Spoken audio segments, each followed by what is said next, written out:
This is more than an audio book. It is a key. The hidden path shows you that the door you seek is already there, hidden only by your disbelief.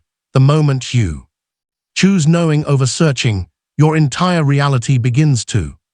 The hidden path. Shift. The hidden path. Introduction. Beyond the veil of time, where echoes dance between stars and memory, there exists a murmur, faint yet eternal, carried through the breath of sages and the silence of ancient nights. This murmur is no ordinary sound, but the whisper of the hidden path itself, calling to those whose hearts have begun to remember. What you now hold is not a book but a threshold. It is the hush before awakening, the lantern flickering just ahead in the darkened wood. These chapters are woven from threads of a wisdom older than stone, entrusted to the care of those who walked before you, keepers of a knowing that can neither be bought nor taught, only recalled. You did not find this path by accident. The path found you. It speaks to the stirrings within you that defy logic and reason, inviting you to step beyond the brittle boundaries of the seen. This is not the journey of the seeker who strives, but of the one who surrenders, who hears the call beneath the noise and dares to follow it. Inward, the hidden path does not stretch out before you like a road. It spirals inward into the still sanctuary of your own soul. It does not demand you to become more, but to remember that you are already everything. The power you seek is not beyond the stars. It is the quiet pulse within your chest, the same force that breathes galaxies into being. As you walk these sacred words, let them not instruct you, but awaken you. Allow them to vibrate within you. Like the first chord of a forgotten song, do not rush. The truths hidden here are not meant to be grasped, but allowed to bloom in silence and stillness. Each chapter is a doorway, each word a thread of starlight, getting you back to the source. These teachings are not new. They are eternal, whispered by the wind in lost forests, etched in the dust of forgotten temples, pulsing within your very being. Let them fall into you like rain into a quiet lake. In time they will rise not as answers, but as remembrance. And when they do, you will know the path was never hidden. It was always within you, waiting to be seen. Part 1. The Unseen. Awakening. Chapter 1. The Door You Cannot See. The Unseen. Awakening. In a forgotten corner of time, there lived a woman named Evelyn, her silver hair carrying the wisdom of decades. One autumn afternoon, while exploring the dust-laden reaches of her ancestral home's attic, she discovered an ancient chest. Within its weathered confines lay a key, its surface marked by the passage of countless seasons. Most would have dismissed it as worthless, but Evelyn held it with reverence, feeling its weight not in her hand but in her soul. For 3 days she carried this key, knowing, not wondering, but knowing it would reveal its purpose. On the 4th morning, as sunlight painted shadows on her study wall, she noticed what had always been there, the outline of a door, visible only to eyes that believed. The rusted key, perfectly imperfect, turned with ease, opening to a chamber filled with golden light. The physical world presents itself as absolute, yet it bends to the power of unwavering belief. What you perceive as solid and unchangeable exists first in the realm of the invisible. Your thoughts, beliefs, and deepest convictions shape the matrix of reality before it manifests in the world of form. Reality mirrors not your actions, but your innermost certainty. Each moment reflects back to you the sum of your beliefs, showing you not what is, but what you have accepted as truth. The visible world follows the invisible. Like a shadow follows form, like waves follow the moon's pull. In a bustling city, Walter had spent years chasing success through endless action. His calendar overflowed with meetings. His mind raced with strategies, yet prosperity remained elusive. One day, exhausted by the pursuit, he chose stillness. in the quiet of his morning meditation. He released the need to make things happen. Instead, he held the feeling of completion of abundance already present. Within weeks, opportunities began appearing unsought. A chance encounter led to a partnership. An old friend introduced a perfect client. His business flourished not through effort, but through alignment. The very success he had chased him, drawn by the magnetism of his certainty. Your journey mirrors these tales. The door you seek already exists. It waits not for you to find it, but for you to acknowledge its presence. The moment you shift from searching to knowing, from trying to being, reality reshapes itself to match your conviction. As the sun sets each day, find a moment of perfect stillness. Close your eyes and see before you a door, at first faint as morning mist. With each breath, let it become more distinct, more real. Feel the certainty of its presence growing within you. When the door stands clear in your mind's eye, step through it. This practice, ancient as time itself, aligns your inner knowing with the infinite power of creation. Chapter 2, The Law That Watches It. Silence. In the depths of the Great Depression, when hope seemed as scarce as gold, Clara sat at her weathered the law of attraction sewing machine. Night after night, she stitched not just fabric, but dreams into every seam. While others spoke loudly of their desires, she held hers in sacred silence. With each careful stitch, she wove her vision of a thriving dress making shop, feeling it as real as the cloth beneath her fingers. You see, Clara understood something that few in her time grasped. The law of attraction moves not through words shouted to the heavens, but through the quiet certainty of the soul. As she worked, mysterious forces began to stir. A wealthy woman appeared, seeking exactly the kind of detailed work Clara specialized in. An empty storefront became available at precisely the right price.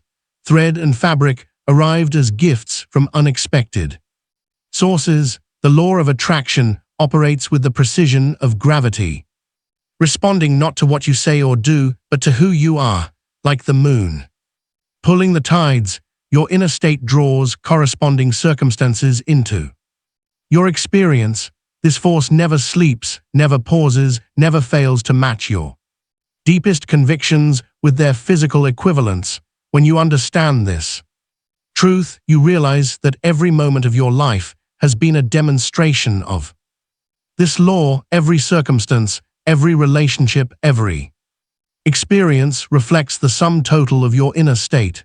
You need not activate this law any more than you need to activate gravity. It simply is. In a bustling factory across town, Edgar discovered this same truth through different means. Amid the deafening roar of machinery and the shouts of frustrated workers, he cultivated an unshakable inner peace. While others complained about conditions, he maintained his center, holding in his mind the image of harmony and order. Gradually, the atmosphere around his workstation began to shift. Tools that once broke regularly now lasted longer.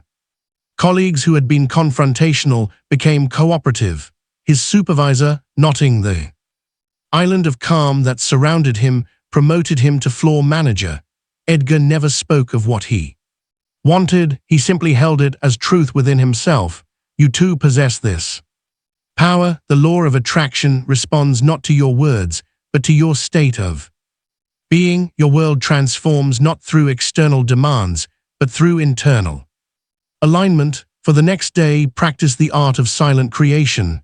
Make no verbal requests, speak no complaints, voice no desires. Instead, hold what you wish to experience as a quiet certainty within. Feel it as already accomplished. Watch as the universe begins its dance of manifestation, responding not to what you say, but to who you are being in each moment. Chapter 3, Desire is the Map. Desire is the map. In a sunlit classroom one autumn morning, Louisa received an unusual gift from her teacher, a blank piece of parchment yellowed with age. This is no ordinary map, the teacher said, her eyes twinkling with ancient wisdom. Its paths will reveal themselves only when you remember what your soul already knows. You see, within each being lies a sacred desire, not the fleeting wants of the ego, but the divine instructions. Whispered to your soul before birth, these desires did not originate in your mind. They were planted within you by the universe itself, like seeds, waiting for the right season to bloom. As Louisa held the empty parchment each evening, something extraordinary began to unfold. First, a faint line appeared. Then another, as she allowed herself to remember her deepest yearning, to heal. Through music, the more she acknowledged this desire as holy rather than impossible, the more the map filled with intricate pathways, each leading to this divine purpose. Your desires are not random accidents or selfish indulgences.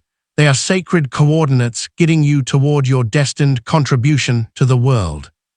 When you feel that persistent pull toward something that seems beyond reason, you are receiving signals from the infinite intelligence that orchestrated your existence. Harold, a veteran who had spent decades following others' orders, discovered this truth in the quiet of his retirement. While clearing his childhood home, he found an old notebook filled with drawings of gardens, elaborate sanctuaries of peace he had imagined as a boy.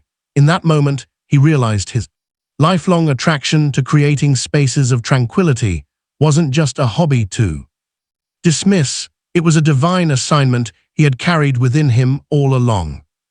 The universe speaks through your deepest longings, that persistent dream you've tried to silence. It is not meant to be rationalized away. It is meant to be recognized as your portion of the divine plan, your unique thread in the cosmic tapestry.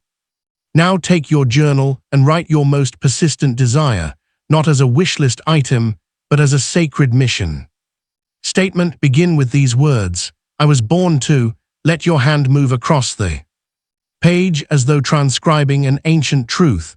Feel the weight of divine purpose in each word. This is not an exercise in imagination. It is an act of remembering what your soul has always known. Your desire is not a burden to overcome. It is a beacon lighting your way home to your authentic purpose. Trust that what calls to you most persistently is calling for a reason. It is the universe's way of getting you toward your highest expression. Chapter 4: The Pact of Silence. In the depths of wartime, when hope seemed a distant memory, Margaret pennied her deepest visions onto the Pact of Silence parchment. With trembling hands, she sealed the letter with crimson wax, marking it with an ancient symbol of manifestation. Under the cover of dawn, she buried this sacred container of dreams beneath an old oak tree, vowing to keep her desires hidden from the world until they materialized. You must understand there exists a mystical relationship between silence and manifestation. When you speak of your intentions prematurely, you release the very energy needed to bring them into form. The universe operates through subtle vibrations, and each word spoken about an unmanifested desire scatters these vital forces to the wind. Think of your desires as seeds planted in fertile soil.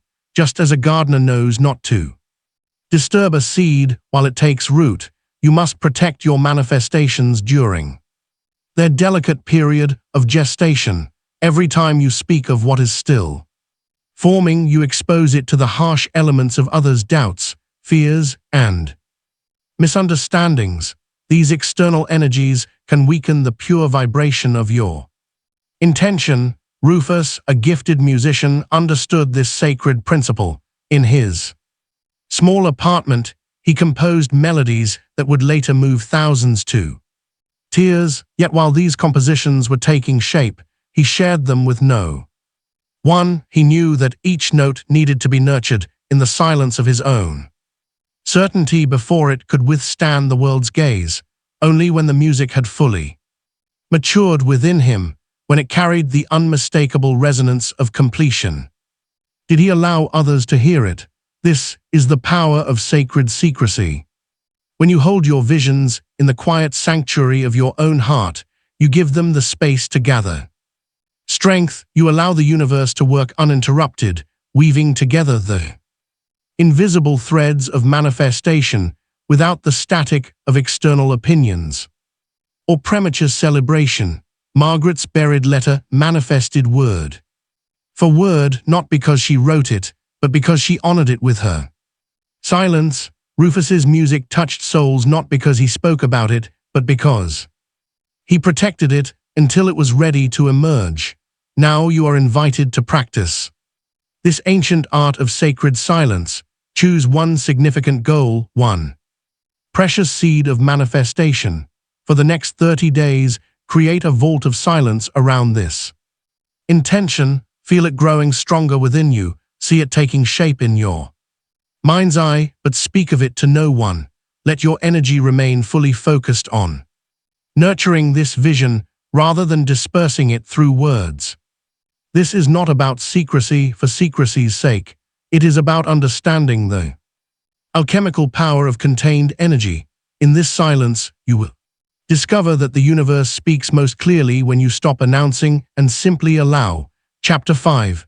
The Secret Language of Energy. In the grand concert hall of the secret language of energy.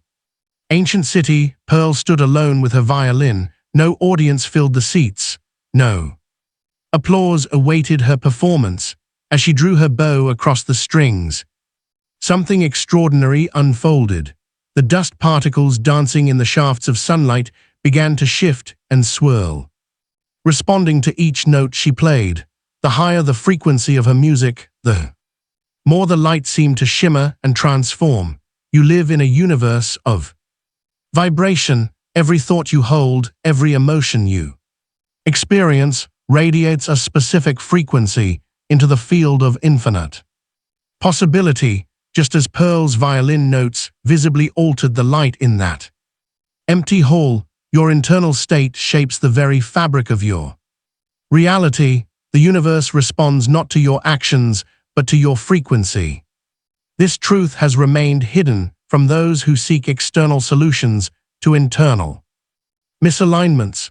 When you understand that alignment precedes manifestation, you begin to see why some people achieve more with less effort, while others strain ceaselessly with little result. Consider Franklin, who delivered newspapers in the early hours before dawn. For months, he had tried to increase his earnings by running faster, taking more routes, pushing himself to exhaustion, yet his circumstances remained unchanged until he discovered the secret of frequency. One morning, instead of rushing through his deliveries, he chose to feel the abundance he desired while walking his usual route.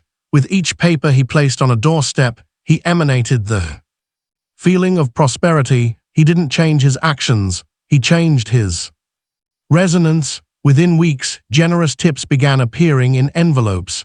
Customers requested additional subscriptions. Opportunities for advancement emerged unexpectedly. Franklin had tapped into the fundamental truth: the universe responds to your emotional frequency, not your physical effort. This is why two people can perform the same action yet experience vastly different results.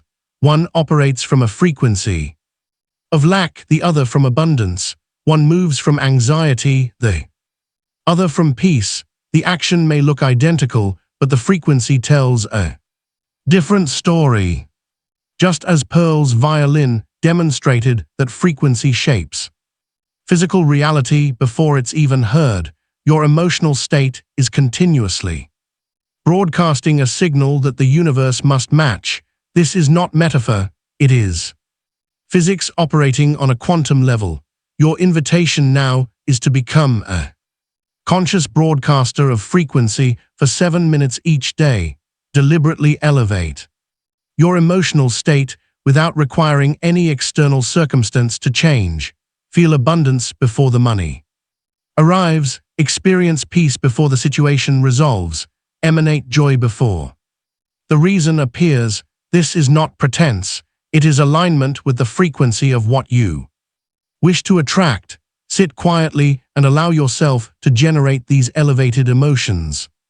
Purely through your focused intention, feel them in your body. Let them radiate from your being.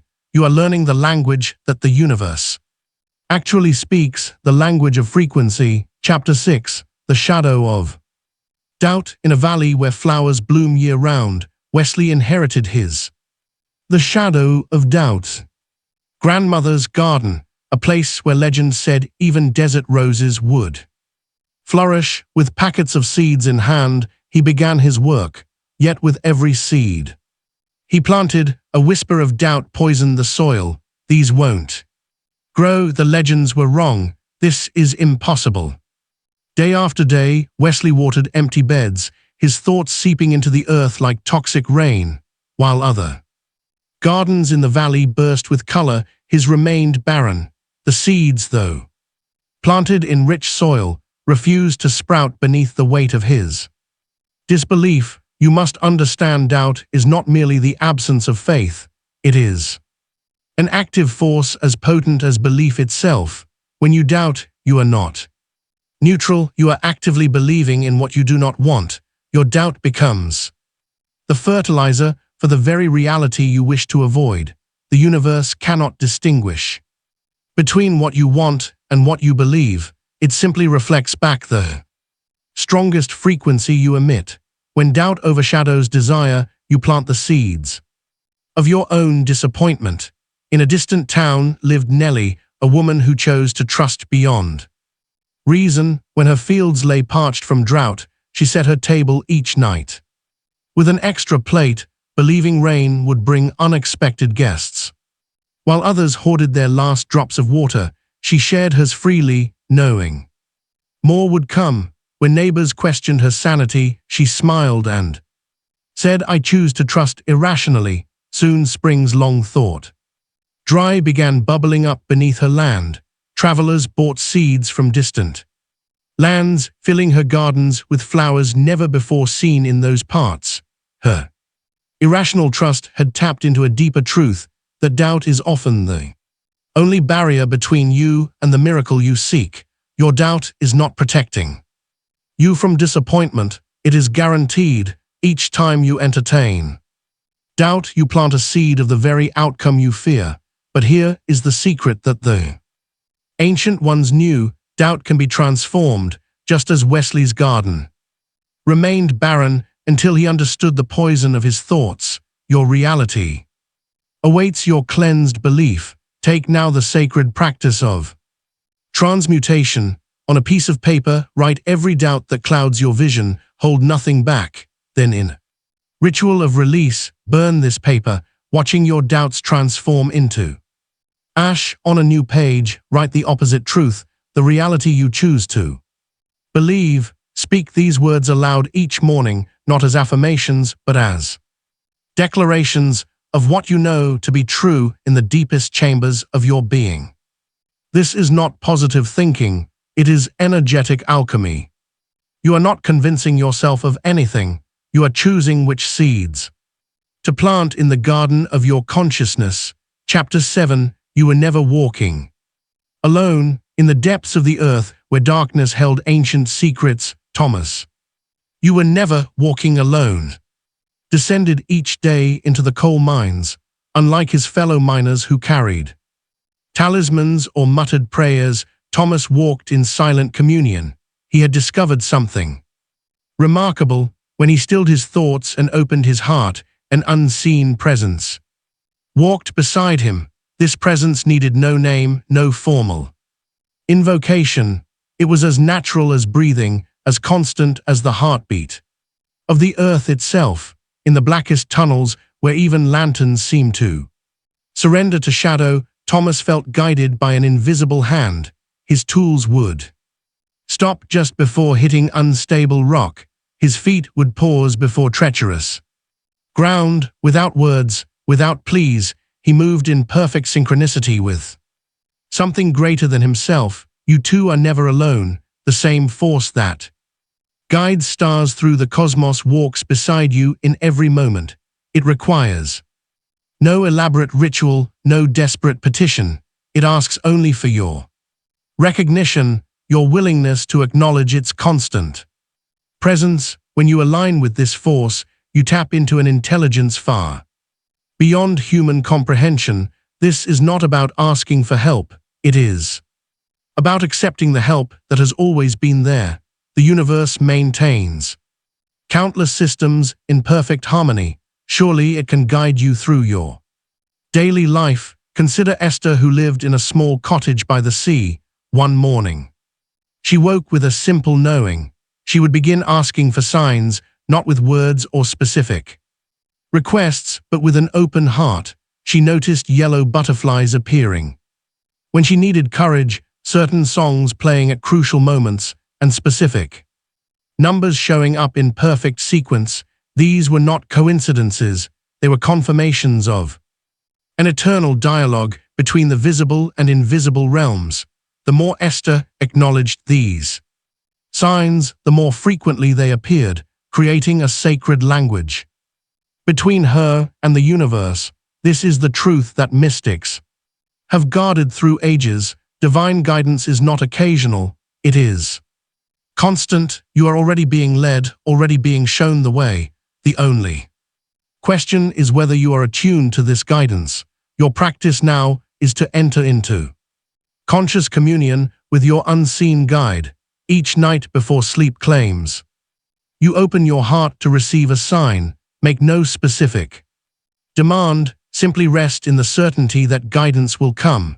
The next day, move through your hours with gentle awareness. Notice what catches your attention, what feels different, what speaks to your soul in ways words cannot express. This is not about looking for dramatic interventions. It is about recognizing the subtle language of the universe. Language that speaks through synchronicity, through intuition, through the quiet knowing that rises from your depths. Chapter 8. Ask without asking. Ask without asking. In a small corner of an old market street stood Genevieve's bakery, its windows clean but empty. Each morning, she would unlock the door and breathe in the silence of her shop. Where others might have seen failure, she saw possibility. Instead of pleading with the universe for customers, she began filling her empty space with pure, unbridled joy.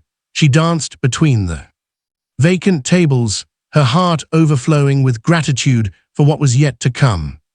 She blessed each empty chair as if it already held someone savoring her creations. The aroma of fresh bread became her offering of love to the universe, and her happiness became a silent prayer more powerful than any spoken word. Within weeks, the vibration of her joy began drawing people in. They would pause outside, touched by an energy they couldn't name. Soon her tables were filled, not because she had asked for customers, but because she had become the frequency of abundance itself. You see, the universe responds not to your words, but to your energetic signature. When you speak from lack, even your prayers carry the vibration of absence. But when you emanate the feeling of what you desire, you become a magnet for its physical manifestation. This truth revealed itself again through Alvin, a man who understood the power of silent certainty. He never spoke of his dreams of success to anyone. Instead, he spent his mornings in quiet communion with his future self. He would sit in his modest apartment, feeling the satisfaction of achievements not yet manifested, experiencing the joy of victories still unseen. He didn't ask the universe for success. He became success itself in his very being. Soon opportunities began appearing as naturally as leaves sprouting in spring. People would approach him with exactly what he needed. Doors would open without him knocking, and paths would clear without him pushing. This is the art of vibrational asking. Your energy speaks louder than your words ever could. The universe responds not to what you say you want, but to what you are being in each moment. just as Pearl's violin demonstrated that frequency shapes physical reality before it's even heard. Your emotional state is continuously broadcasting a signal that the universe must match. This is not metaphor, it is physics operating on a quantum level. Your invitation now is to become a conscious broadcaster of frequency for 7 minutes each day. Deliberately elevate your emotional state without requiring any external circumstance to change. Feel abundance before the money arrives. Experience peace before the situation resolves. Emanate joy before the reason appears. This is not pretense. It is alignment with the frequency of what you wish to attract. Sit quietly and allow yourself to generate these elevated emotions purely through your focused intention. Feel them in your body. Let them radiate from your being. You are learning the language that the universe actually speaks, the language of frequency. Chapter 6, The Shadow of Doubt. In a valley where flowers bloom year-round, Wesley inherited the shadow of doubt. Grandmother's garden, a place where legend said even desert roses would flourish. With packets of seeds in hand, he began his work, yet with every seed he planted, a whisper of doubt poisoned the soil. These won't grow. The legends were wrong. This is impossible. Day after day, Wesley watered empty beds, his thoughts seeping into the earth like toxic rain, while other gardens in the valley burst with color. His remained barren. The seeds, though planted in rich soil, refused to sprout beneath the weight of his disbelief. You must understand, doubt is not merely the absence of faith. It is an active force as potent as belief itself. When you doubt, you are not neutral. You are actively believing in what you do not want. Your doubt becomes the fertilizer for the very reality you wish to avoid. The universe cannot distinguish between what you want and what you believe. It simply reflects back the strongest frequency you emit. When doubt overshadows desire, you plant the seeds of your own disappointment. In a distant town lived Nellie, a woman who chose to trust beyond reason. When her fields lay parched from drought, she set her table each night with an extra plate, believing rain would bring unexpected guests. While others hoarded their last drops of water, she shared hers freely, knowing more would come. When neighbors questioned her sanity, she smiled and said, "I choose to trust irrationally." Soon spring's long thought dry began bubbling up beneath her land. Travelers bought seeds from distant lands, filling her gardens with flowers never before seen in those parts. Her irrational trust had tapped into a deeper truth, that doubt is often the only barrier between you and the miracle you seek.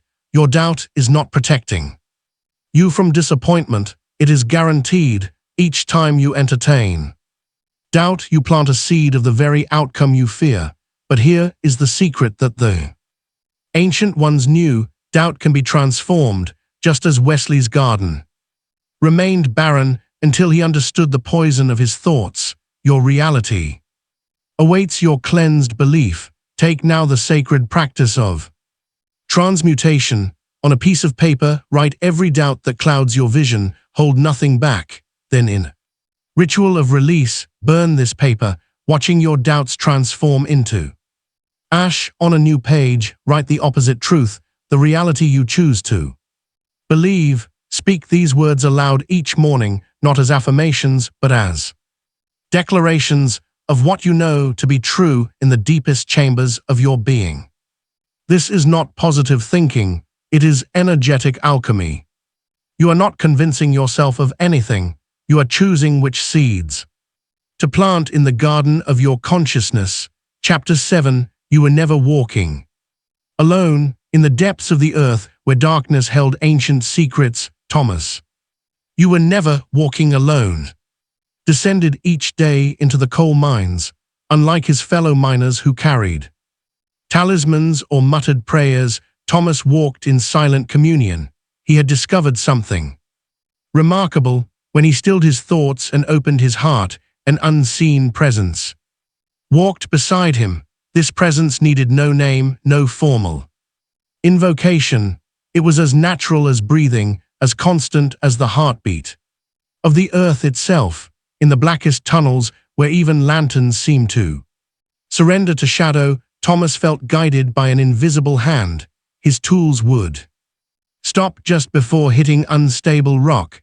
His feet would pause before treacherous ground. Without words, without pleas, he moved in perfect synchronicity with something greater than himself. You two are never alone. The same force that guides stars through the cosmos walks beside you in every moment. It requires no elaborate ritual, no desperate petition. It asks only for your recognition, your willingness to acknowledge its constant presence. When you align with this force, you tap into an intelligence far beyond human comprehension. This is not about asking for help. It is about accepting the help that has always been there.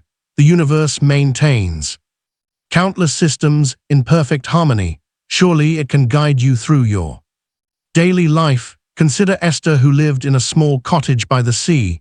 One morning, she woke with a simple knowing. She would begin asking for signs, not with words or specific requests, but with an open heart. She noticed yellow butterflies appearing when she needed courage, certain songs playing at crucial moments, and specific numbers showing up in perfect sequence.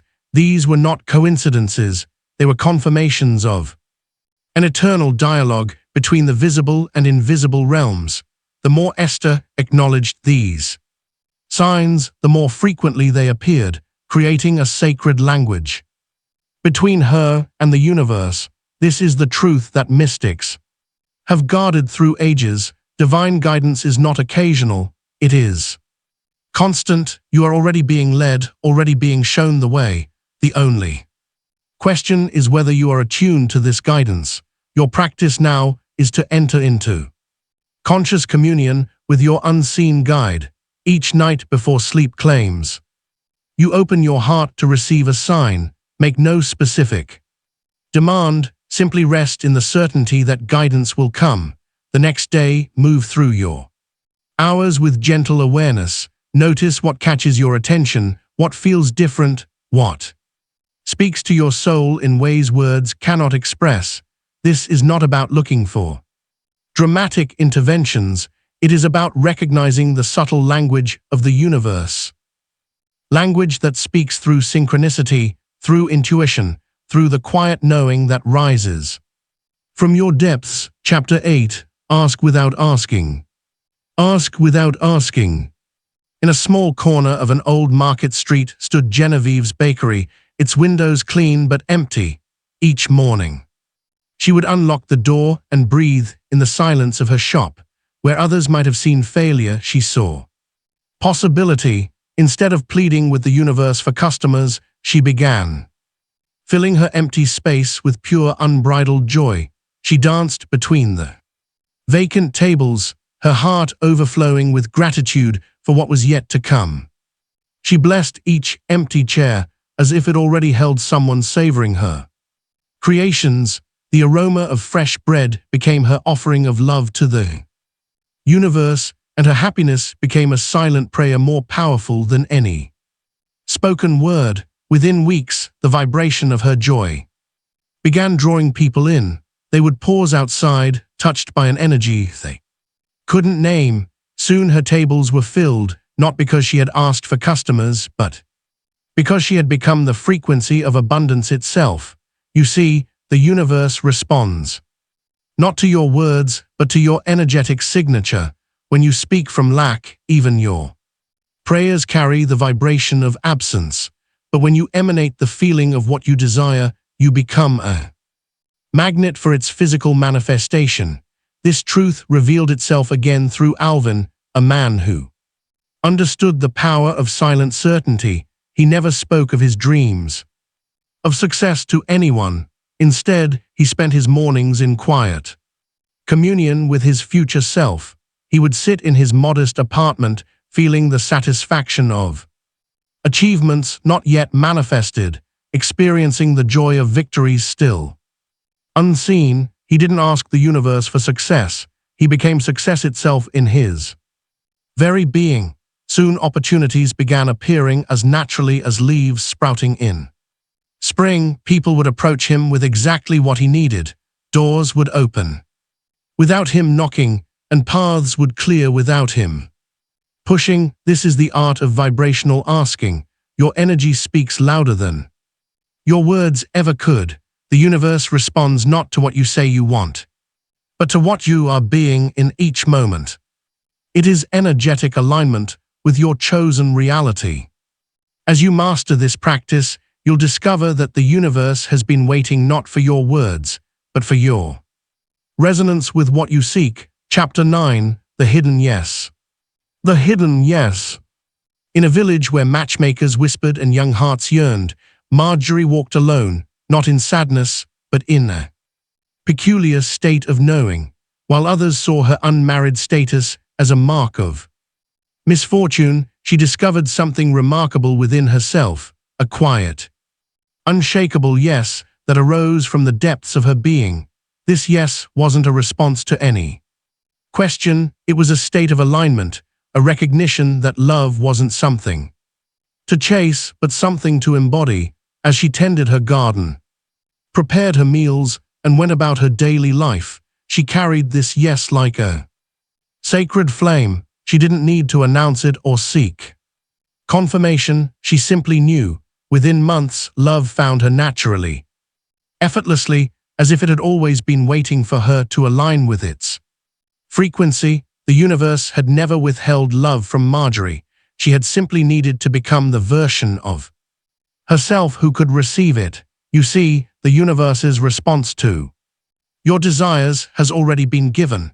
There is no committee weighing your worthiness, no celestial judgment determining if you deserve what you seek. The only question is, are you ready to receive what is already yours? This truth became evident through Daniel's experience in the fertile fields he tended. For years, he worked his land with dedication, but always with an underlying belief that success belonged to others. Then one morning, standing among his crops, he experienced a profound shift. He stopped seeing himself as someone striving for success, and simply accepted that success was his natural state. The change was subtle, absolute. He didn't alter his actions, he transformed his knowledge. The same seeds he had always planted began yielding more abundant harvests. The same merchants who had always bought his crops began offering better terms. The same land that had always been his began producing in ways he had never imagined possible. Nothing in the physical world had changed, yet everything was different because Daniel had aligned with the version of himself who was already successful. This is the essence of manifestation. The yes you seek isn't hidden in some distant future or held the hands of fate. It resides within you, waiting to be recognized and claimed. When you align with this inner yes, the outer world must reshape itself to match your knowing. Your practice now is to stand before a mirror, the gateway between your physical self and your energetic truth. Look into your own eyes and say these words: "It is already mine."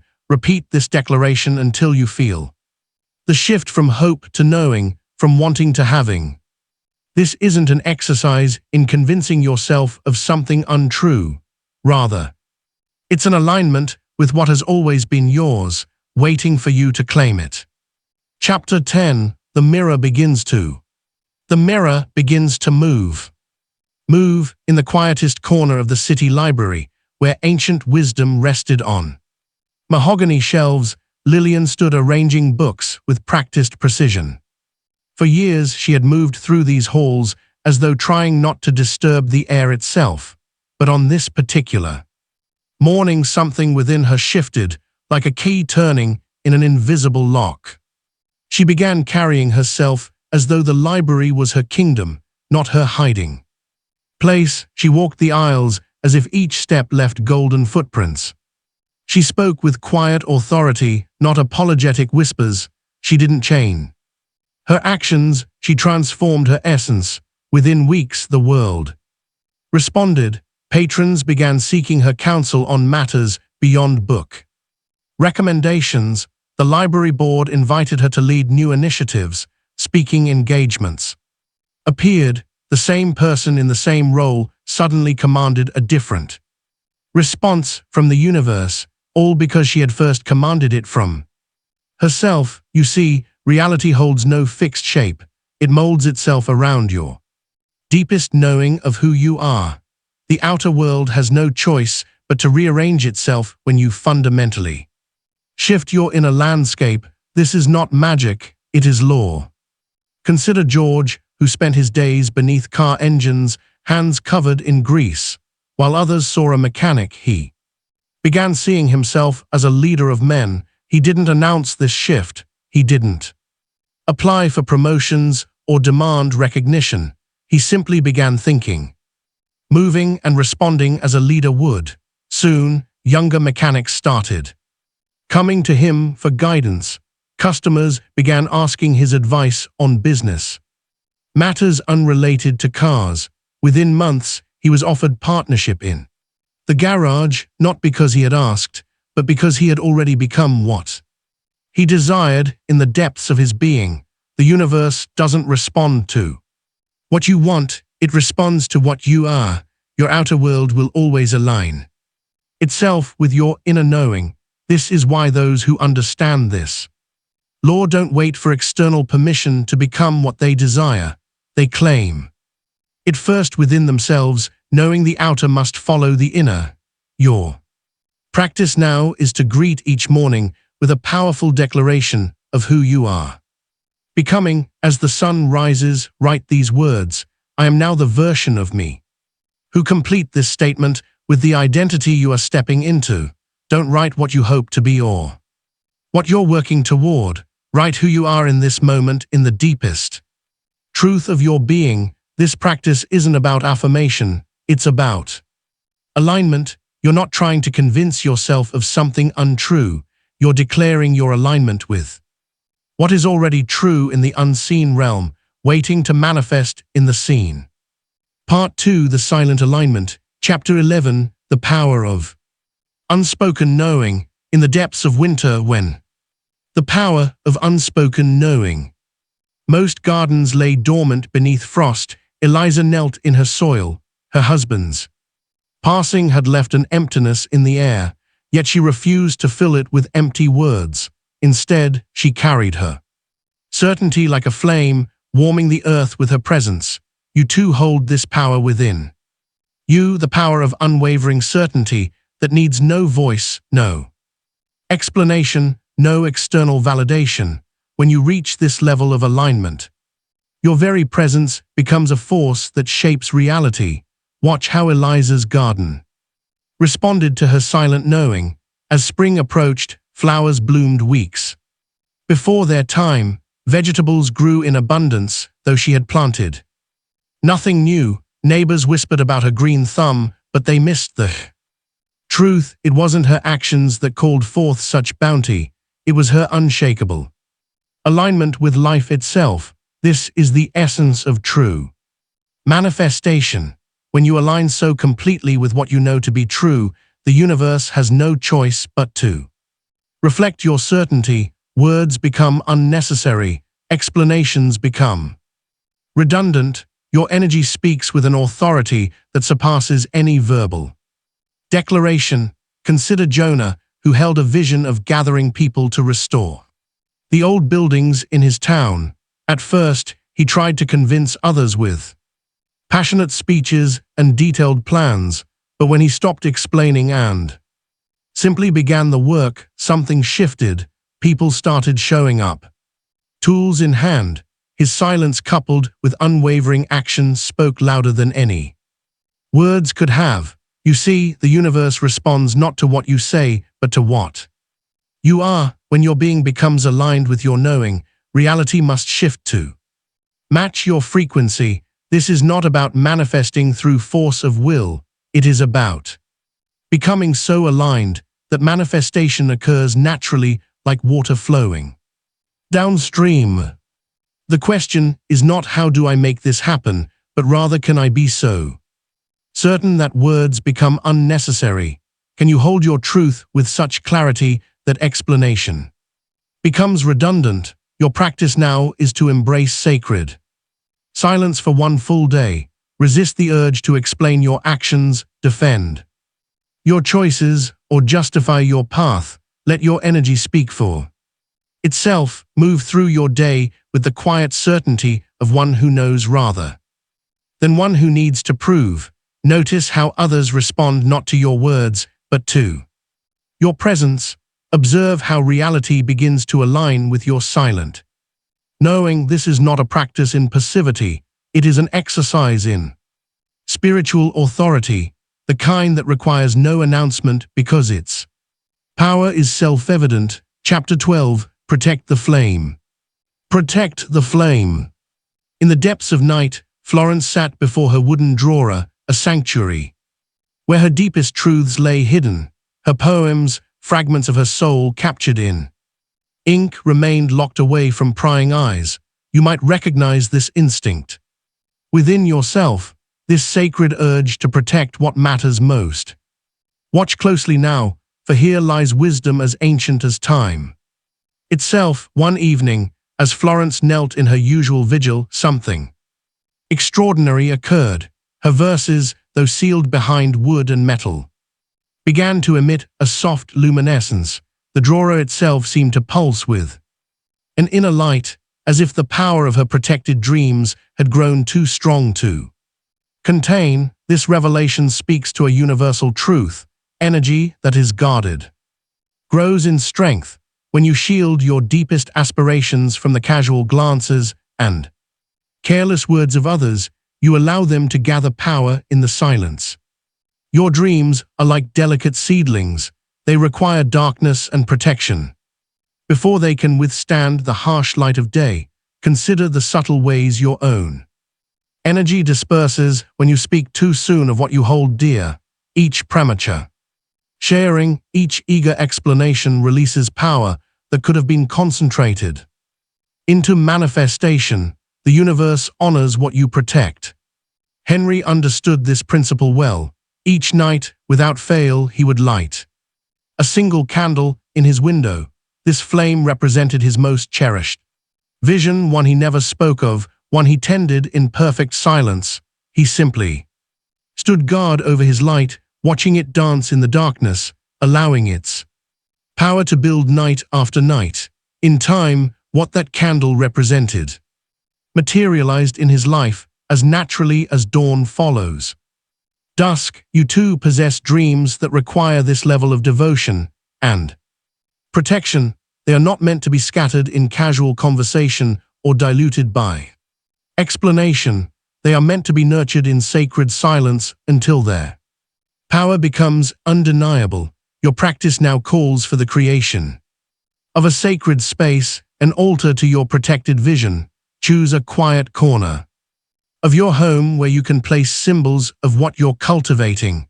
This might be a candle, meaningful object, or simply an empty space that represents the fullness to come. Visit this altar daily, but speak nothing of it to others. Let it become a point of power, a place where your energy gathers and grows stronger with each silent acknowledgement. This is not about secrecy born of fear, but privacy born of wisdom. In this space, you'll learn the art of holding power without dispersing it.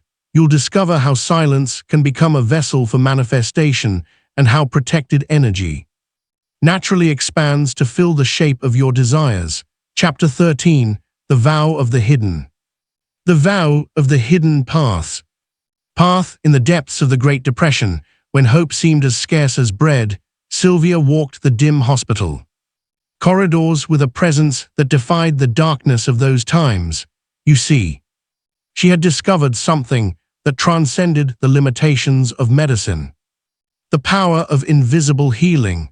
Without speaking a word of her method, she began to pour her entire being into each moment with her patients. She didn't just chain bandages, she held space for wholeness. She didn't merely administer medicine. She became a channel for restoration. What happened next defied medical explanation. Patients under her care began recovering at remarkable rates. Wounds healed faster, fevers broke sooner, and spirits lifted. Inexplicably, the other nurses whispered about her magic touch, but Sylvia knew. It wasn't in her hands, it was in her alignment with something far greater. This truth beckons you now when you make a sacred covenant with your highest self. The universe responds with forces beyond physical comprehension. This is not about doing more, it is about becoming more. It is about choosing to walk the hidden path where your power lies not in what others can see but in what you have silently become. Consider Clifford, a gifted orator who stood at the crossroads of fame. Publishers sought his words. Crowds gathered to hear him speak, yet something deeper called. In the midst of growing acclaim, he chose to step away. He followed an inner whisper that led him to teach small groups in quiet rooms, sharing wisdom that could never make headlines but transformed lives at their core. The world called him foolish. His colleagues questioned his sanity, but Clifford had made a vow to his soul to serve truth, not applause. In time, his quiet work created ripples of transformation that reached further than any public platform could have achieved. You stand at a similar threshold. The hidden path asks, not for your public declarations, but for your private dedication. It requires a sacred promise between you and the infinite, a vow that transcends logic and answers only to truth. This is your invitation to forge that covenant. Take a moment now in perfect solitude to write a vow to your soul. Let it emerge from the depths of your being, not from what others expect or understand. This is not a goal list or a set of intentions. It is a sacred contract with your highest self. Seal this vow in an envelope. Keep it where only you can find it. Each week in silence, read these words again. Let them remind you of the path you've chosen, not the path of external validation, but the path of inner alignment. This is your compass when the world suggests easier routes. This is your anchor when doubt whispers alternatives. Your practice now is to write this soul vow and honor it in sacred silence. Let it become the invisible foundation upon which your transformation builds. Chapter 14. When you no longer need. When you no longer need it.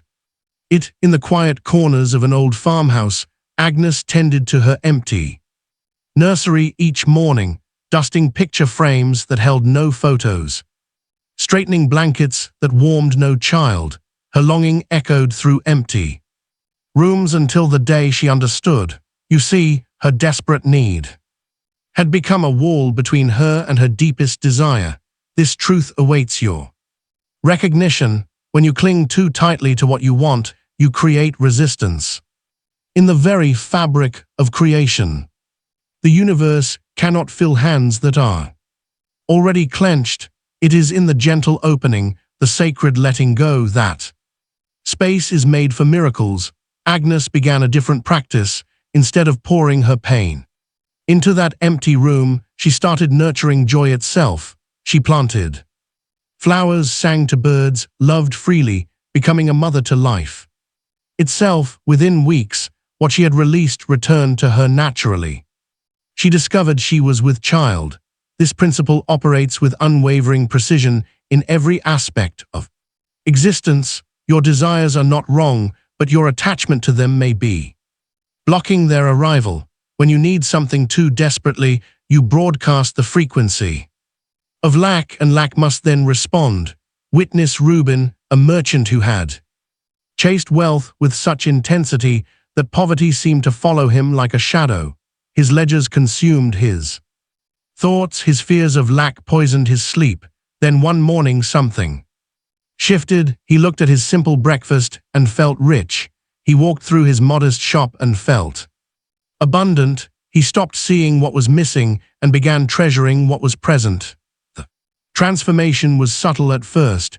A wealthy customer here, a fortunate opportunity there. But as Reuben maintained his practice of feeling abundant regardless of circumstances, prosperity began flowing naturally into his life. He had discovered the paradox: abundance comes not to those who need it most desperately, but to those who have found it within themselves first. This wisdom speaks directly to your journey now. What are you clutching too tightly? What desire has become a burden rather than a blessing? The path forward is counterintuitive. You must release what you most want to receive. Your practice now is to face your deepest desire with new understanding. Take your journal and write it down, the thing you want so much it aches. Then beneath it, inscribe these words of power: I release the need for this. I am whole with or without it. Feel the truth of these words in your body. Let them sink into your bones. This is not resignation, it is spiritual alchemy. When you can truly mean these words, when you can feel complete regardless of outcomes, you enter the state of being that naturally attracts fulfillment. For what you seek is also seeking you, waiting for you to become empty enough to receive it. Chapter 15: The Currency of Belief. The currency of belief. In the harsh years of the Dust Bowl, young Frankie wandered the streets with empty pockets, but a heart full of unshakable faith. Each morning, he would reach into his threadbare coat and pull out invisible coins, offering them to the baker with complete conviction. Baker, moved by something beyond rational thought, would always place a fresh loaf in his hands. You see, Frankie had discovered what mystics have known through the ages: belief is the only currency the universe truly recognizes. When you invest the full weight of your conviction into something, the physical world must reshape itself to match your inner certainty. This principle operates with mathematical precision. What you believe with unwavering faith becomes your experience, not through magic, but through the fundamental laws that govern all creation. The universe responds not to what you request, but to what you energetically invest in as truth. Consider how Eloise, a humble seamstress, transformed her reality through this same principle. She began carrying herself with the quiet dignity of someone whose success was already assured. She arranged her small workshop as if it were already the grand atelier she envisioned. She spoke to her single client with the same care and attention she would give to royalty. She did not hope for success, she lived from it. Within months, her one client became 10, then 50, then hundreds. The world simply adjusted itself to match the energy she had already claimed is real. She never had to convince anyone of her worth. She had already convinced herself, and that was enough. This truth now stands before you. What you believe is what you invest in. Every thought, every feeling, every assumption is an energetic investment that must yield returns in kind. The universe has no choice but to match your energetic currency. Your sacred practice is this: each morning as the sun rises, speak these words with the full force of your being. Today I invest in belief. Then for 5 precious minutes, inhabit the version of yourself who already lives the reality you desire. Move as that person moves. Think as they think. Feel what they feel. This is not pretense, it is prophecy. You are showing the universe exactly what to reflect back to you. This investment of belief is the most powerful transaction you can make with existence itself, for when you truly believe, you have already paid the price in full. Chapter 16: Guardians of the Gate. In the early days of steam travel, Leonard stood at his post each morning, guiding his iron beast along the steel rails that stretched toward the horizon. Every day, without fail, the same passenger would board his train, a man whose anger seemed to seep into the very air around him. This man found fault with everything: the schedule, the seats, the speed, the stops. His complaints rang through the carriages like discordant bells. For months, Leonard attempted to appease this difficult passenger, Yet nothing changed, until one morning, as Leonard watched the familiar figure approach, a truth whispered itself into his consciousness. This man was not merely a passenger, but a gatekeeper of sorts placed upon his path by the universe itself. You see, every soul's journey contains these sacred thresholds, points where resistance appears not to block your path, but to refine your vibration. Just as Pearl's violin demonstrated that frequency shapes physical reality before it's even heard, your emotional state is continuously broadcasting a signal that the universe must match. This is not metaphor, it is physics operating on a quantum level. Your invitation now is to become a conscious broadcaster of frequency for 7 minutes each day. Deliberately elevate your emotional state without requiring any external circumstance to change. Feel abundance before the money arrives, experience peace before the situation resolves, emanate joy before the reason appears. This is not pretense, it is alignment with the frequency of what you wish to attract. Sit quietly and allow yourself to generate these elevated emotions purely through your focused intention. Feel them in your body. Let them radiate from your being. You are learning the language that the universe actually speaks, the language of frequency. Chapter 6, The Shadow of Doubt. In a valley where flowers bloom year-round, Wesley inherited the shadow of doubt. Grandmother's garden, a place where legend said even desert roses would flourish. With packets of seeds in hand, he began his work, yet with every seed he planted, a whisper of doubt poisoned the soil. These won't grow, the legends were wrong, this is impossible. Day after day, Wesley watered empty beds, his thoughts seeping into the earth like toxic rain, while other gardens in the valley burst with color. His remained barren. The seeds, though planted in rich soil, refused to sprout beneath the weight of his disbelief. You must understand, doubt is not merely the absence of faith, it is an active force as potent as belief itself. When you doubt, you are not neutral, you are actively believing in what you do not want. Your doubt becomes the fertilizer for the very reality you wish to avoid. The universe cannot distinguish between what you want and what you believe. It simply reflects back the strongest frequency you emit. When doubt overshadows desire, you plant the seeds of your own disappointment. In a distant town lived Nellie, a woman who chose to trust beyond reason. When her fields lay parched from drought, she set her table each night with an extra plate, believing rain would bring unexpected guests. While others hoarded their last drops of water, she shared hers freely, knowing more would come. When neighbors questioned her sanity, she smiled and said, "I choose to trust irrationally." Soon spring's long thought dry began bubbling up beneath her land. Travelers bought seeds from distant lands, filling her gardens with flowers never before seen in those parts. Her irrational trust had tapped into a deeper truth, that doubt is often the only barrier between you and the miracle you seek. Your doubt is not protecting you from disappointment, it is guaranteed. Each time you entertain doubt, you plant a seed of the very outcome you fear.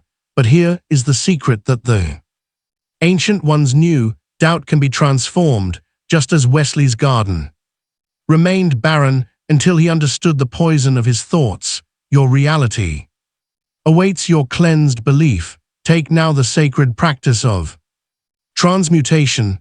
On a piece of paper, write every doubt that clouds your vision. Hold nothing back. Then in ritual of release, burn this paper, watching your doubts transform into ash. On a new page, write the opposite truth, the reality you choose to believe. Speak these words aloud each morning, not as affirmations, but as declarations of what you know to be true in the deepest chambers of your being. This is not positive thinking, it is energetic alchemy. You are not convincing yourself of anything, you are choosing which seeds to plant in the garden of your consciousness. Chapter 7. You were never walking alone in the depths of the earth where darkness held ancient secrets. Thomas. You were never walking alone. Descended each day into the coal mines, unlike his fellow miners who carried talismans or muttered prayers. Thomas walked in silent communion. He had discovered something remarkable when he stilled his thoughts and opened his heart. An unseen presence walked beside him. This presence needed no name, no formal invocation. It was as natural as breathing, as constant as the heartbeat of the earth itself. In the blackest tunnels where even lanterns seemed to surrender to shadow, Thomas felt guided by an invisible hand. His tools would stop just before hitting unstable rock. His feet would pause before treacherous ground. Without words, without pleas, he moved in perfect synchronicity with something greater than himself. You two are never alone. The same force that guides stars through the cosmos walks beside you in every moment. It requires no elaborate ritual, no desperate petition. It asks only for your recognition, your willingness to acknowledge its constant presence. When you align with this force, you tap into an intelligence far beyond human comprehension. This is not about asking for help. It is about accepting the help that has always been there. The universe maintains countless systems in perfect harmony. Surely it can guide you through your daily life. Consider Esther, who lived in a small cottage by the sea. One morning, she woke with a simple knowing. She would begin asking for signs, not with words or specific requests, but with an open heart. She noticed yellow butterflies appearing when she needed courage, certain songs playing at crucial moments, and specific numbers showing up in perfect sequence. These were not coincidences, they were confirmations of an eternal dialogue between the visible and invisible realms. The more Esther acknowledged these signs, the more frequently they appeared, creating a sacred language between her and the universe. This is the truth that mystics have guarded through ages. Divine guidance is not occasional, it is constant. You are already being led, already being shown the way. The only question is whether you are attuned to this guidance. Your practice now is to enter into conscious communion with your unseen guide. Each night before sleep claims you open your heart to receive a sign. Make no specific demand, simply rest in the certainty that guidance will come. The next day, move through your hours with gentle awareness. Notice what catches your attention, what feels different, what speaks to your soul in ways words cannot express. This is not about looking for dramatic interventions. It is about recognizing the subtle language of the universe. Language that speaks through synchronicity, through intuition, through the quiet knowing that rises from your depths. Chapter 8. Ask without asking. Ask without asking. In a small corner of an old market street stood Genevieve's bakery, its windows clean but empty. Each morning, she would unlock the door and breathe in the silence of her shop. Where others might have seen failure, she saw possibility. Instead of pleading with the universe for customers, she began filling her empty space with pure, unbridled joy. She danced between the vacant tables, her heart overflowing with gratitude for what was yet to come. She blessed each empty chair as if it already held someone savoring her creations. The aroma of fresh bread became her offering of love to the universe, and her happiness became a silent prayer more powerful than any spoken word. Within weeks, the vibration of her joy began drawing people in. They would pause outside, touched by an energy they couldn't name. Soon her tables were filled, not because she had asked for customers, but because she had become the frequency of abundance itself. You see, the universe responds not to your words, but to your energetic signature. When you speak from lack, even your prayers carry the vibration of absence. but when you emanate the feeling of what you desire, you become a magnet for its physical manifestation. This truth revealed itself again through Alvin, a man who understood the power of silent certainty. He never spoke of his dreams of success to anyone. Instead, he spent his mornings in quiet communion with his future self. He would sit in his modest apartment, feeling the satisfaction of achievements not yet manifested, experiencing the joy of victories still unseen. He didn't ask the universe for success. He became success itself in his very being. Soon opportunities began appearing as naturally as leaves sprouting in spring. People would approach him with exactly what he needed. Doors would open without him knocking, and paths would clear without him pushing. This is the art of vibrational asking. Your energy speaks louder than your words ever could. The universe responds not to what you say you want, but to what you are being in each moment.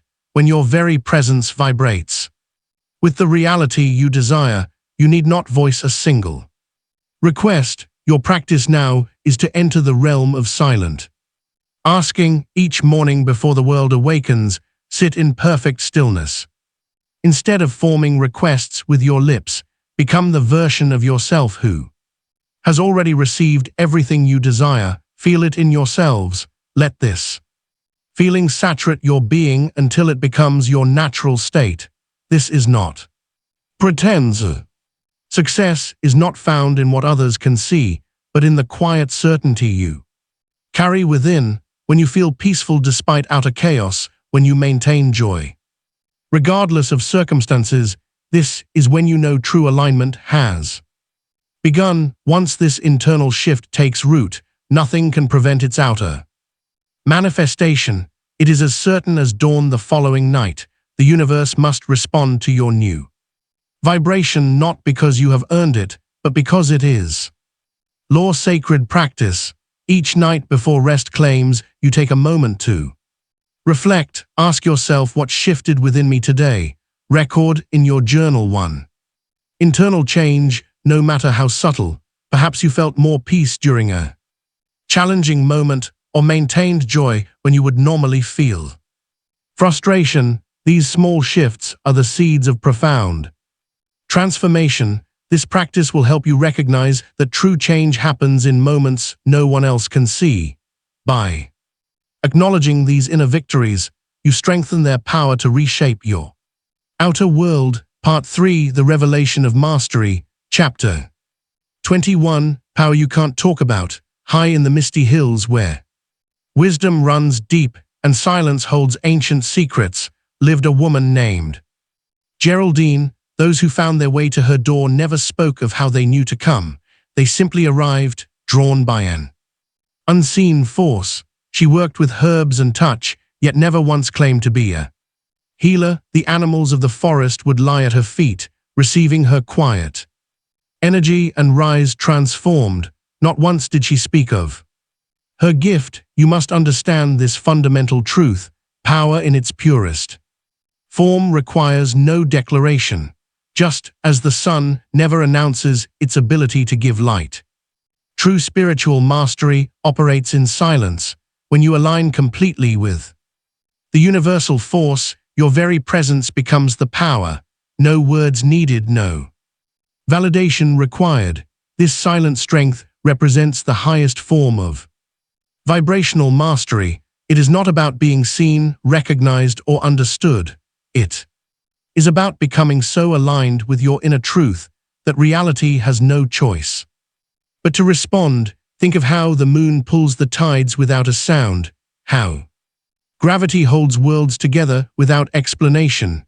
This is the level of power available to you when you release the need to prove, explain, or justify. Warren's journey mirrors this truth. As a merchant in a bustling town, he had spent years seeking approval, explaining his worth, defending his choices. Then one day he simply stopped. He withdrew from the endless cycle of proving himself and instead began operating from a place of quiet certainty. He no longer announced his plans or sought validation for his decisions. He simply moved through his days with an unwavering inner knowing. What followed was remarkable, though. Warren would never have used that word. His business flourished without promotion. Opportunities appeared without pursuit.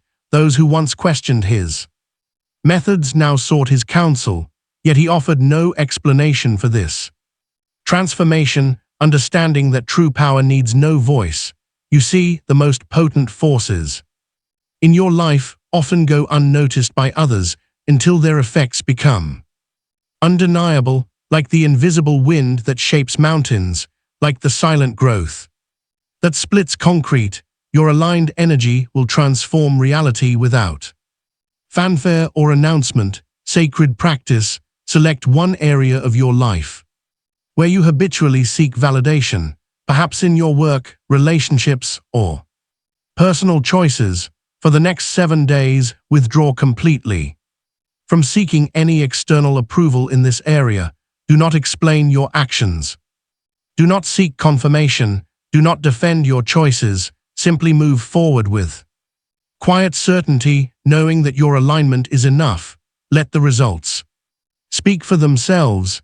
This practice may feel uncomfortable at first, for the ego craves recognition, but in this discomfort lies a gateway to true power, the kind that needs no announcement, no validation, no proof. It simply is. Chapter 22. Become the answer. In the highest reaches of the mountain, where the air grows thin and wisdom settles like morning dew, Martha lived alone in a small cottage. After her husband's passing, she spent years pleading with the universe for peace, sending prayers into the wind, begging for relief from her grief. Then one morning she simply stopped asking. You see, Martha had discovered what you are now ready to understand. Peace is not a destination to reach, but a frequency to embody. She began moving through her days as if she were at peace itself. Her steps became lighter, her breath deeper, her presence softer. She didn't chase tranquility, she became it. This truth stands before you now. The universe responds not to what you pursue, but to what you become. When Martha stopped seeking peace and started being peace, the world had no choice but to mirror her transformation. Birds begin nesting closer to her home, wild deer would graze peacefully in her presence, and visitors would feel their troubles dissolve upon crossing her threshold. Consider Alfred, the merchant, who understood this principle in his own way. For years he had prayed for abundance, petitioning the heavens for prosperity.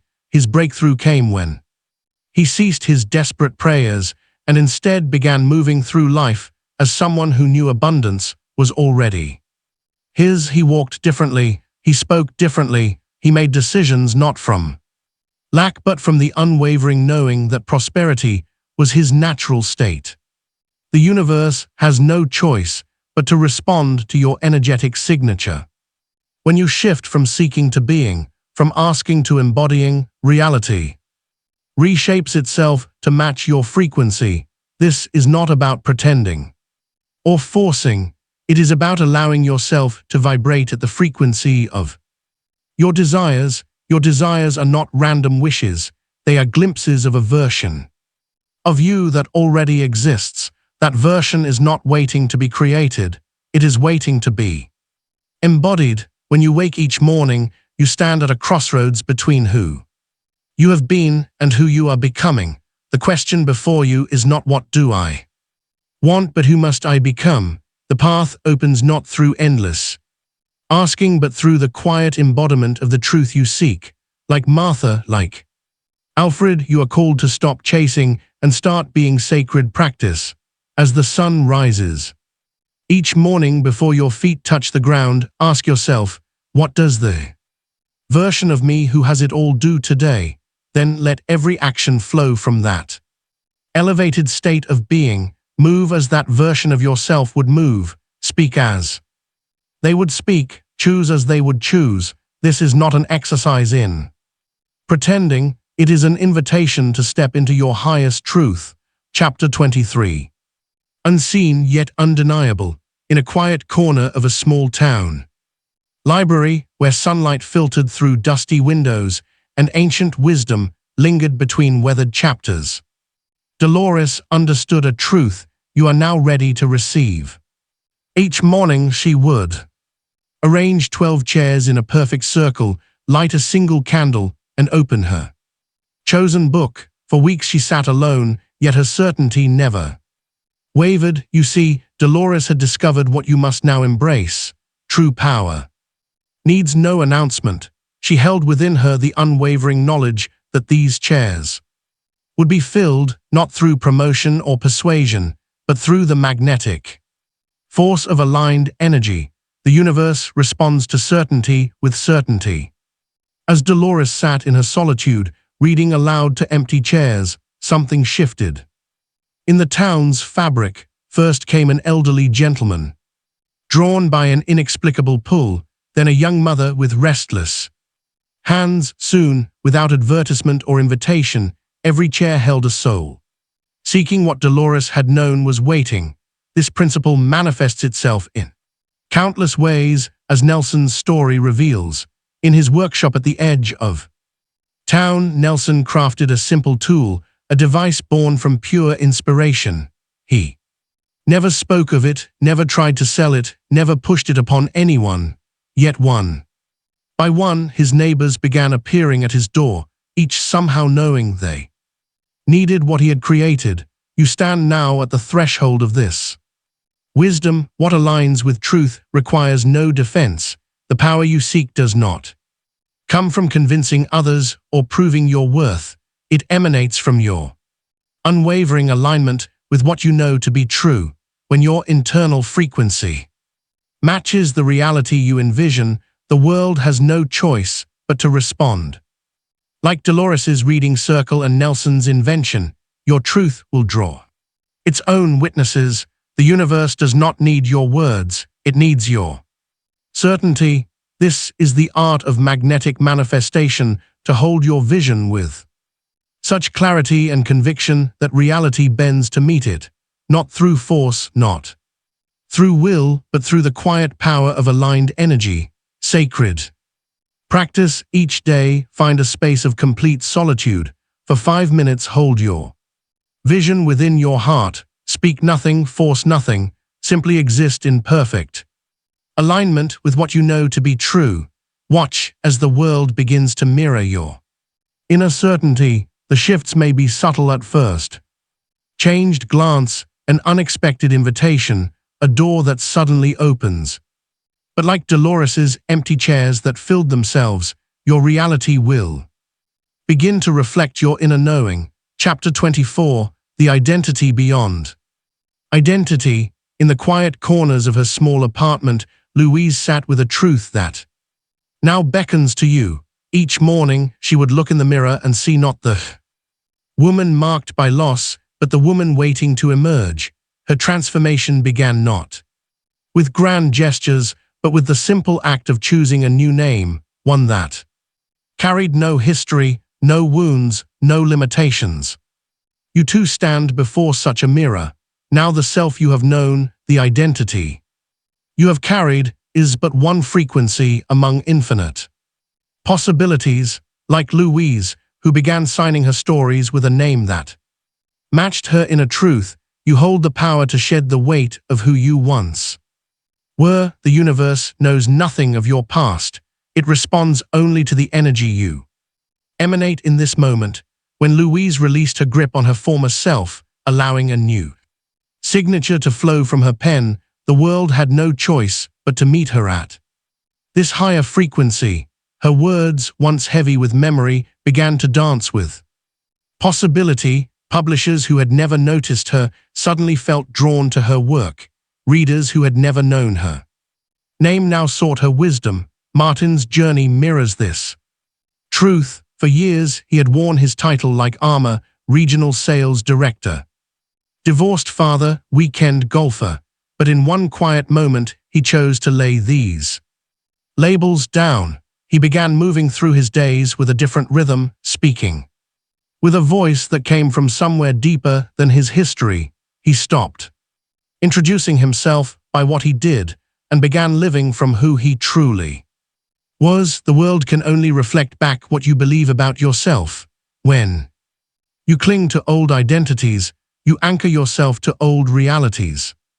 But when you release these limitations, when you allow yourself to expand beyond the story you've been living, the universe must respond with new possibilities. This is not about denying who you've been, but about embracing who you're becoming, like Louise with her new name and Martin with his shifted presence. You are being invited to step into an expanded version of yourself. Sacred practice: take a clean sheet of paper and write a letter introducing your new self to the universe. Begin with the words "I am now." Describe how this version of you moves through the world, how they speak, how they think, how they carry themselves. Detail the energy they emanate, the choices they make, the life they lead. This is not fiction, it is your emerging truth. Each night before sleep, claims you read this letter aloud. Let each word resonate in your cells, programming your energy field to this higher frequency. Feel yourself becoming this expanded version with every breath, every heartbeat, every moment. Chapter 25: Creation as a Sacred Act. In a small studio bathed in morning light, Vera stood before her canvas, not with the familiar anxiety of seeking approval, but with the reverence of one entering a temple. For years she had painted for galleries, for critics, for validation, until the day she realized her art could be something far more sacred. You too stand at this threshold of understanding. The work of your hands, the desires of your heart, the dreams you carry, these are not mere wishes to be granted. They are invitations to co-create with the divine force that moves through all things. When Vera began approaching her canvas as an altar, something shifted in the very pigments she used. Each brushstroke became a whispered prayer, each color choice a communion with something greater than herself.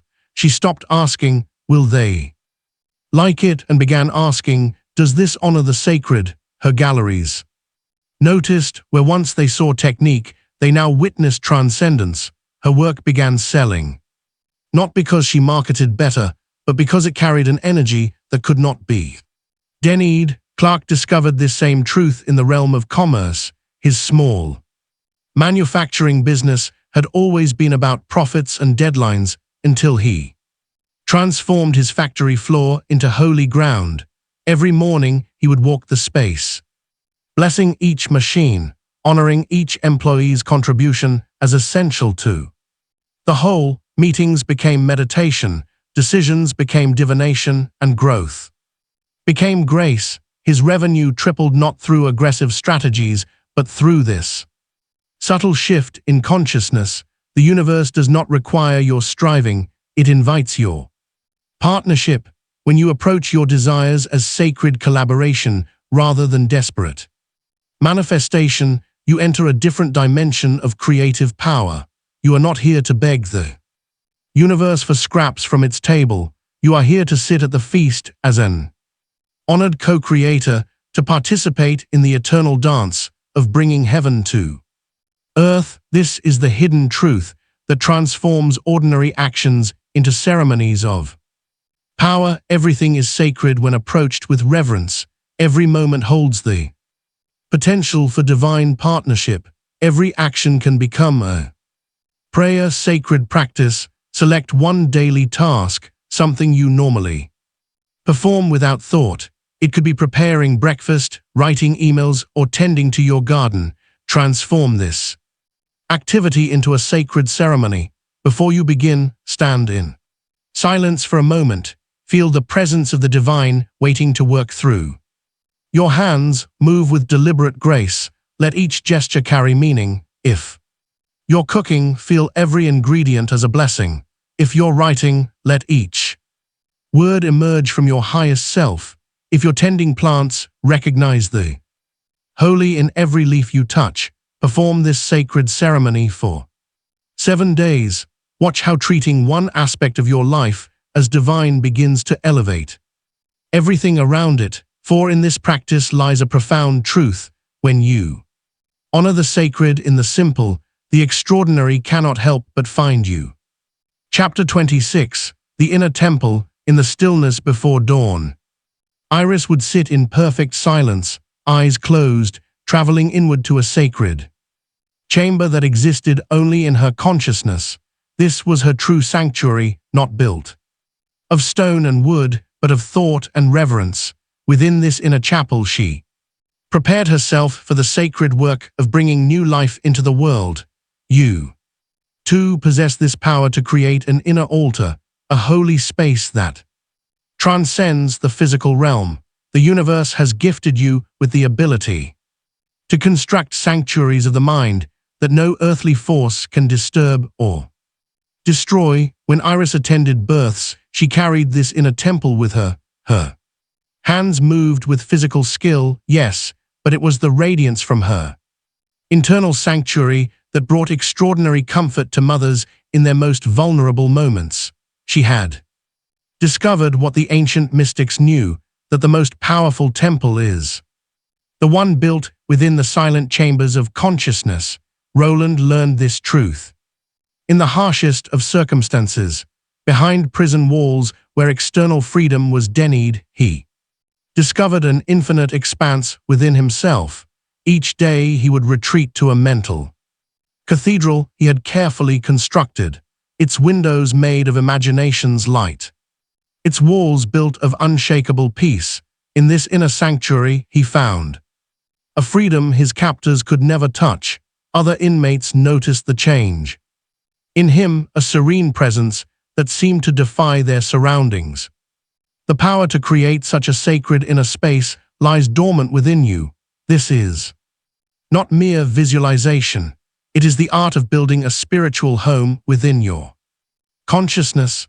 When you learn to retreat to this inner temple, you carry an unshakable center with you wherever you go. External chaos may swirl, but you remain anchored in your internal sanctuary. This inner temple becomes your source of power, your place of communion with the infinite. It is where manifestation begins, where healing flows from, where wisdom speaks in sacred whispers.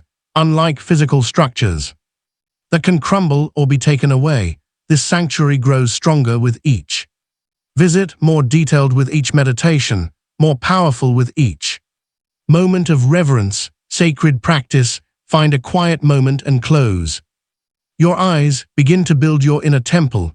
See its entrance, perhaps a door of light or an ancient archway. As you step inside, notice the details that make this space uniquely yours. Is there an altar? What sacred objects rest upon it? Are there windows that let in divine light? Is there a seat where you can rest in perfect peace? Visit this inner sanctuary daily. Add to its beauty each time you enter. Perhaps there are gardens that bloom with thoughts of abundance, or fountains that flow with healing energy. Make it as real in your mind as any physical place you've known. This is your sacred space where no one else can enter, where your highest self awaits communion with you. Here in this temple of consciousness, you will find strength that cannot be shaken and peace that cannot be disturbed. Chapter 27. They will wonder, you will know. In a small town where gossip traveled faster than light, Ruth sat at her sewing machine, a gentle smile playing across her face as whispers of her extraordinary luck floated through open windows. Her fingers moved steadily across fabric while her neighbors wondered about her secret, how her business flourished without advertising, how opportunities seemed to find her, how peace radiated from her home like warmth from a hearth. You see, Ruth had discovered what few ever grasp, that true power needs no explanation. While others sought to understand her methods, she simply inhabited her knowledge. Each stitch she sewed carried the frequency of absolute certainty. She had no need to defend her choices or explain her path. Her alignment spoke louder than any words could. The universe responds not to what others believe about you, but to what you know within yourself. This knowing, deep, unshakable and silent, becomes a force that shapes reality without effort.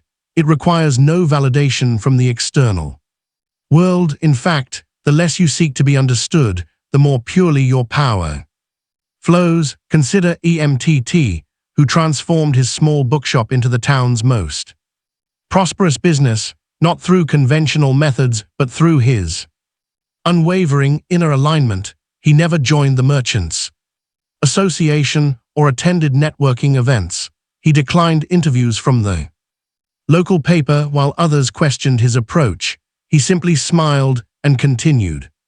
Following his inner guidance, those who watched him closely noticed something peculiar. The more they tried to decipher his success, the more mysterious it became, because true mastery often appears as magic to those who haven't yet awakened to their own power. EMTT knew that explaining himself would only dilute his energy.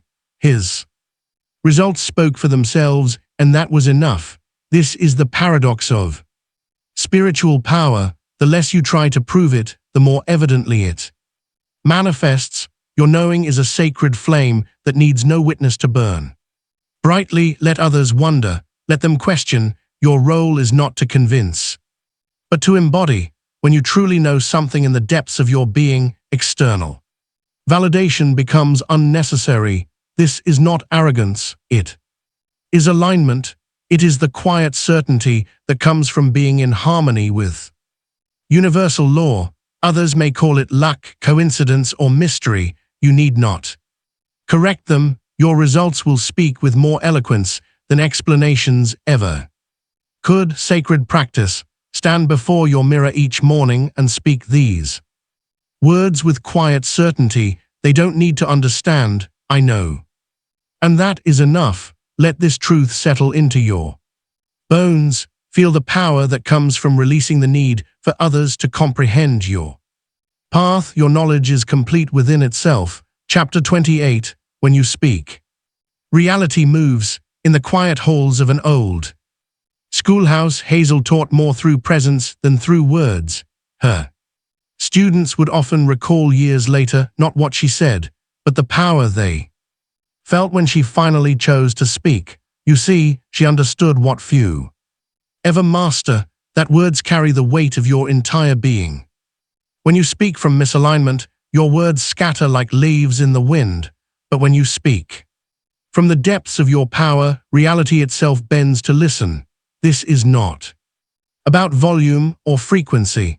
It is about the spiritual voltage behind each syllable. Watch how the universe responds to those who speak rarely, but truly. Their words become incantations, not because of any mystical practice, but because they have learned to align their entire being before opening their mouth.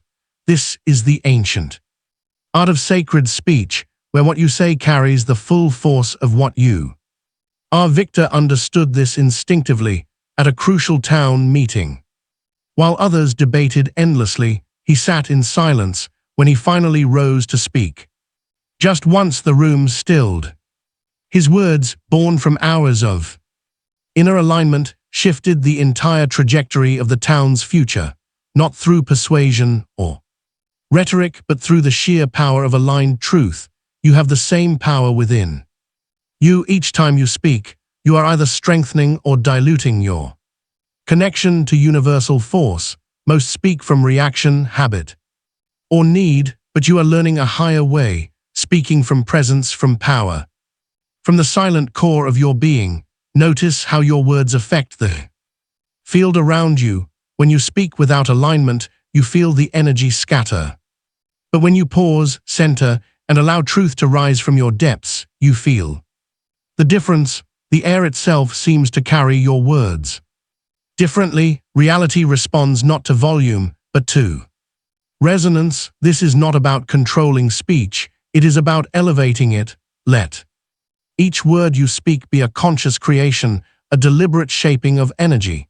The universe recognizes and responds to this level of intentional communication. Your words become bridges between the unseen and the seen, between potential and manifestation. Sacred practice. Before each instance of speech, Today, pause, ask yourself, is this aligned? Feel the truth in your body. Speak only when your words carry the full weight of your presence. Notice how differently the world responds when you communicate from this place of power. Chapter 29, No More Waiting. In a small dance studio, aged wooden floors held the weight of a dream too long deferred. Leonora, her silver hair tied back, stood before the mirror each morning at dawn. She had waited decades for the right time, until one day she realized time was not waiting for her. You see, in the eternal dance of manifestation, there is no such thing as not ready. The universe does not measure preparation, it measures alignment. Leonora finally began moving as if she were already what she longed to become. The world had no choice but to mirror her certainty. This is a truth that few dare to grasp. Delay is not wisdom, it is resistance dressed in reasonable clothes. You believe you must prepare, plan, and perfect before stepping into your vision, but this is the greatest illusion on the path of power. The universe responds not to readiness, but to resonance. Eugene understood this when he stood at the edge of his comfort, facing a decision that seemed to demand more proof. With no guarantee, no safety net, and no external validation, he stepped forward. What he discovered was what all masters know: the ground rises to meet those who trust enough to move. You have been waiting, perhaps you call it preparing, or planning, or being practical, but beneath these noble words lies a deeper truth. You are hiding from your own power. The time you seek exists only in your mind. In the universe's eyes, there is only now, this eternal moment where all possibility lives. Your dream is not waiting for time to be right, it is waiting for you to be bold enough to claim it. When you move as if you are already what you seek to become, time bends to accommodate your vision. This is not about age, circumstance, or external validation. It is about the courage to embody your truth before the world confirms it. Let Leonora's dance remind you, she became a sensation not because she finally found the right time, but because she stopped believing in the illusion of timing altogether. Her body, marked by decades, moved with the grace of someone who had realized that readiness is a myth that keeps a small, sacred practice. Look at your life right now. Identify one dream you've been postponing.